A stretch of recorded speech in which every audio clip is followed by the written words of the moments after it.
In this video, we will learn how to display this pattern using nested loop.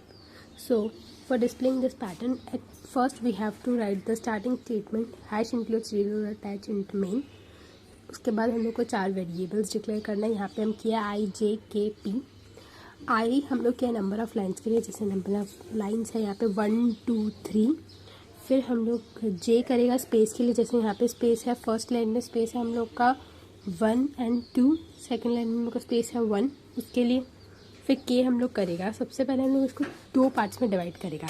This is the first part, ये वाला part, और this is the second part.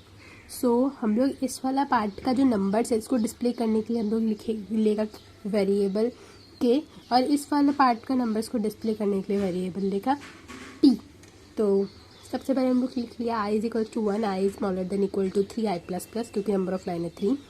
फिर हम लोग लिखेगा space के लिए J is equals to 1, J smaller than equal to 3 minus 1. 3 minus 1 मतलब देखो नंबर ऑफ लाइन जब 1 रहेगा, नंबर ऑफ लाइन हम लोग का पहले रहेगा 1, फिर रहेगा 2, फिर रहेगा 3. अगर हम लोग फर्स्ट लाइन में 3 माइनस आई करें तो हम लोग का हो जाएगा 2, तो यहाँ पे 2 स्पेसेस हो जाएगा.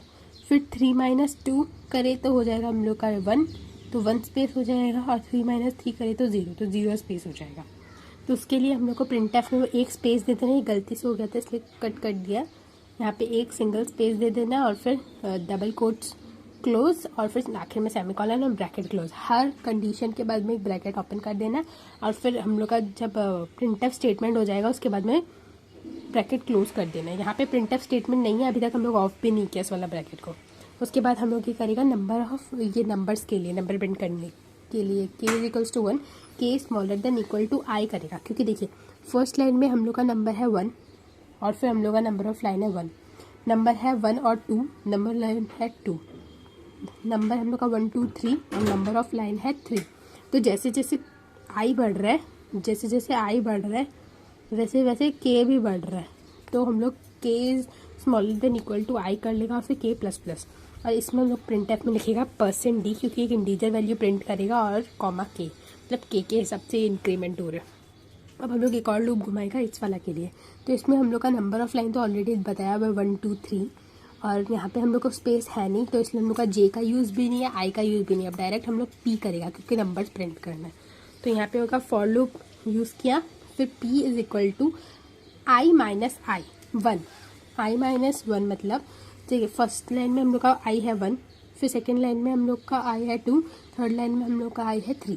तो पहले का हम लोग का यहाँ पे है आई माइनस 1. तो अगर 1 माइनस 1 करेगा तो हम लोग का आंसर क्या होगा 0, तो कुछ भी प्रिंट नहीं होगा.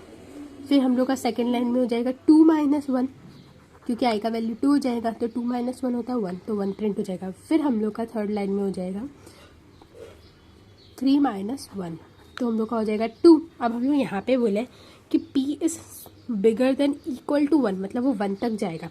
तो यहाँ पे 2 होगा, फिर 1 प्रिंट होगा, क्योंकि हम लोग का बाद में माइनस माइनस है, इक्वल टू 1 तक जाएगा ना, इसलिए. तो हम लोग का ये प्रिंट हो जाएगा.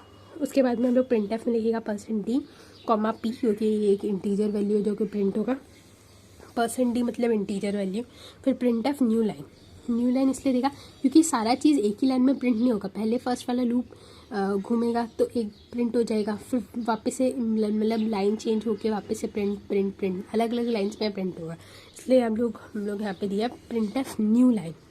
जैसे कि फर्स्ट वाला केस होगा, फिर हम लोग का न्यू लाइन चला जाएगा, फिर सेकेंड वाला केस में 1 प्रिंट होगा. ऐसा नहीं कि यहाँ पे पहले कुछ भी प्रिंट नहीं हुआ, फिर 1 फिर 2 फिर 1, सेम लाइन में नहीं होगा, अलग अलग लाइन्स में. फिर हम लोग प्रिंट एफ न्यू लाइन दिया, फिर आखिर में सेमीकोलन. फिर देखो ये वाला प्रिंट एफ जब दिया एक्स्ट्रा वाला विदाउट एनी फॉर लूप के, तो हम लोग यहाँ पे ये वाला फॉर लूप क्लोज कर दिया, नंबर ऑफ लाइंस वाला फॉर लूप क्लोज कर दिया.